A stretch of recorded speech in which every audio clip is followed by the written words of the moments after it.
La destruction des forêts est l'une des causes principales du changement climatique.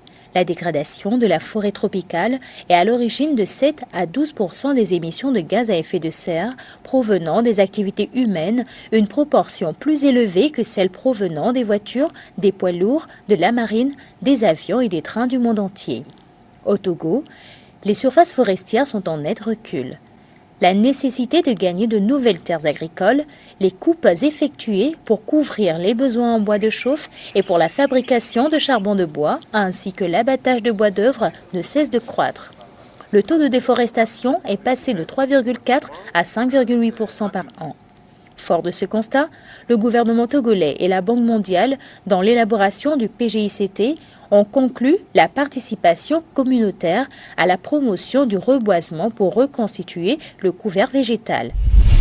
Avec une superficie de 208 hectares, la forêt Yaya, dans la préfecture de Hao, du nom de son initiateur, est un bel exemple de réussite de création de forêts communautaires. Elle est gérée par l'Association des partisans de lutte pour l'environnement. Pour vulgariser cette impressionnante expérience, le PGICT a financé la construction d'une salle de réunion, soutenu l'acquisition de 20 ruches et 14 000 alevins qui sont ensemencés dans 3 retenues d'eau munies de filets de protection. Il y a la salle de réunion qui fait 5 mètres sur 7. Il y a 3 retenues d'eau qui nous ont fait construire. Il y a notre digue était cassée, la digue de notre barrage était cassée. Ils nous ont réaménagé ça. Et il y a aussi les ruches qu'ils ont augmenté pour nous. Et vraiment, actuellement, nous rendons hommage au PGICT. D'autres activités sont en cours avec la définition des axes de recherche écologique avec l'Université de Lomé. Réservoir d'une riche biodiversité, mais aussi authentique attraction touristique, la forêt de Chavade, dans le Tchaoudjo, est une autre performance de forêt communautaire très ancienne. Sur financement du PGICT, le caveau des anciens soldats européens et togolais y a été réhabilité, de même que le site de préparation des combattants autochtones pour les guerres. Entre-temps, les gens coupaient des bois dans la forêt et nous voyons que la forêt est en train d'être détruite. Donc il faut créer des activités pour pouvoir stabiliser cette forêt. Dans cela, nous avons créé des AGR.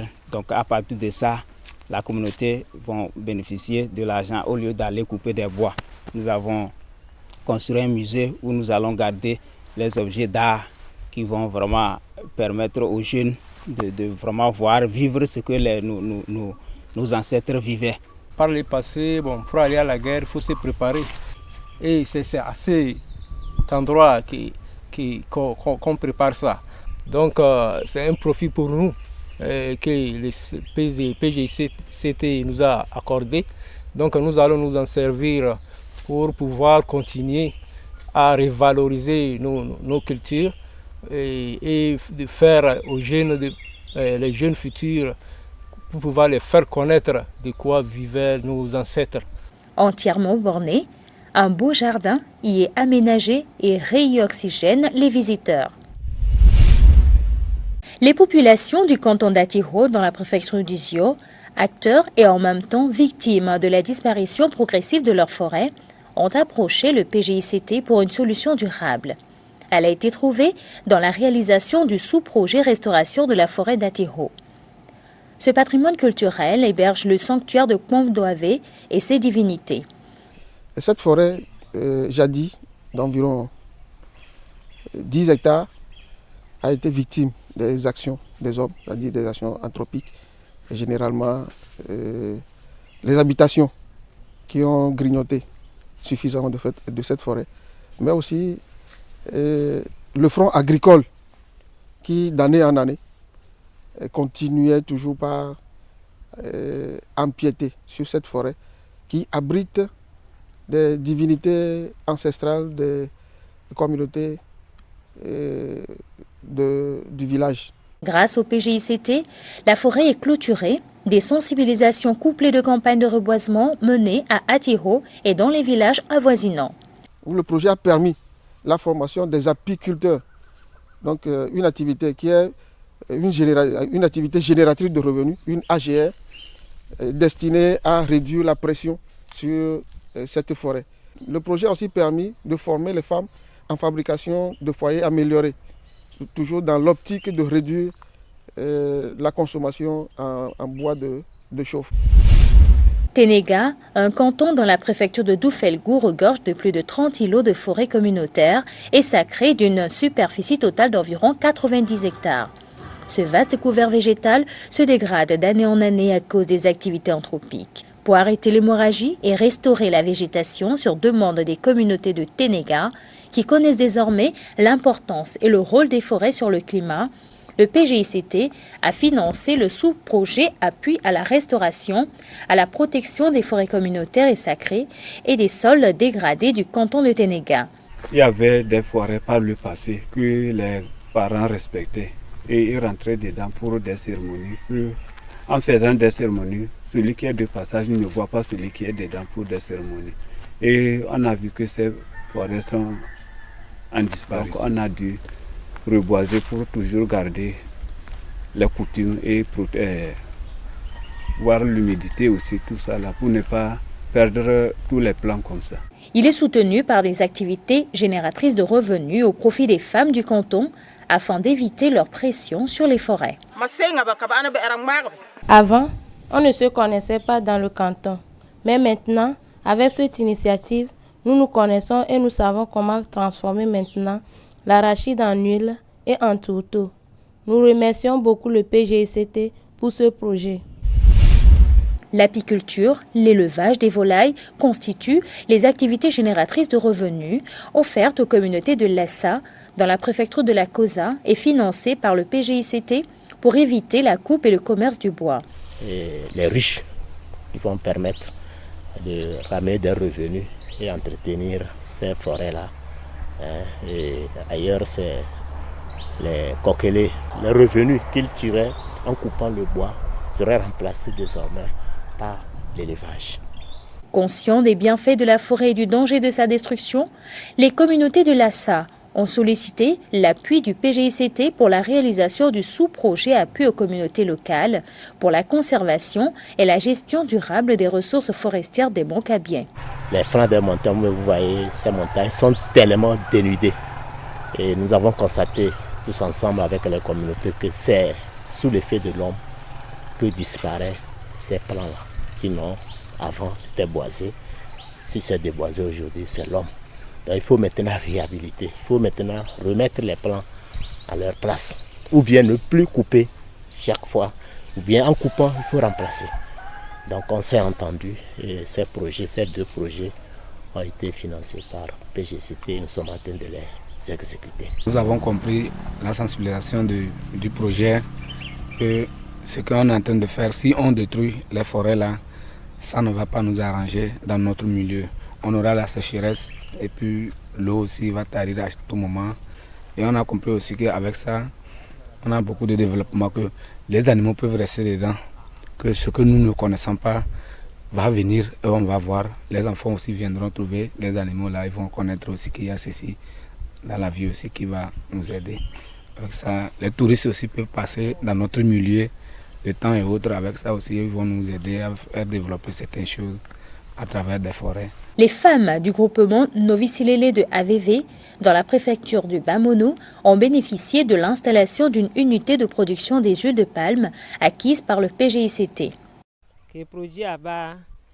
Avec ce projet, nos difficultés sont réduites et nous avons beaucoup plus de facilité dans notre travail.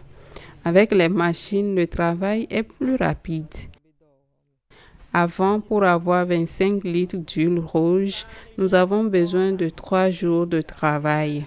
Aujourd'hui, en une seule journée, nous avons les 25 litres. Ce sous-projet vise aussi à gérer durablement 3 écosystèmes vulnérables de la préfecture du Bamono et à accroître la résilience des communautés locales face aux conséquences des changements climatiques. Avant, on avait une grande forêt, une forêt immense dans le village.